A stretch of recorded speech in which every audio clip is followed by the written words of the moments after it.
So this video is looking at the scope of the ban on tenant fees. I suppose the most important aspect is that the ban only applied to assured short-hold tenancies and licences to occupy. If you've got any other type of tenancy, they will be able to continue as normal and you'll be able to charge fees. So things like company lets that are non-housing act tenancies, any other type of non-housing act tenancy, Rent Agriculture Act tenancies, Rent Act tenancies, secure tenancies, regulated tenancies, they are all outside the scope of the ban. It is just ASTs and licences to occupy. So some of the things you want to be thinking about when you're looking at implementing the ban is company lets. The company lets are outside the scope of the ban, and therefore you can charge fees to your company tenant, but remember your company tenant is then issuing a license to occupy to its members of staff, and therefore we would recommend that you tell your company tenants that they can't charge fees to their staff to move in. I know not many do, but some do.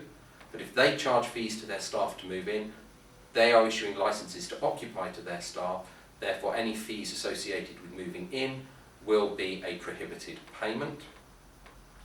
Secondly, remember that the AST threshold is an annual aggregate rent of £100,000 a year.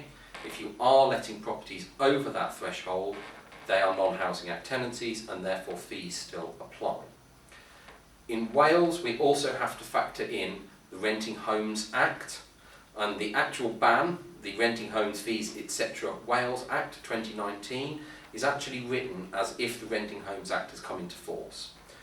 It hasn't at this point in time, but when it does, all ASTs will transfer onto standard occupancy contracts, and the ban will apply to the standard occupancy contracts. So what we will have to do is wait and see how that will work when the Renting Homes Act comes into force, but in the meantime, work on the principle that ASTs are within the scope of the ban, as are licences to occupy, everything else is outside. That also brings in the issues of the transitionary provisions, and we will be covering the transitionary provision for tenancies signed before the 1st of September when the ban comes into force in a second video.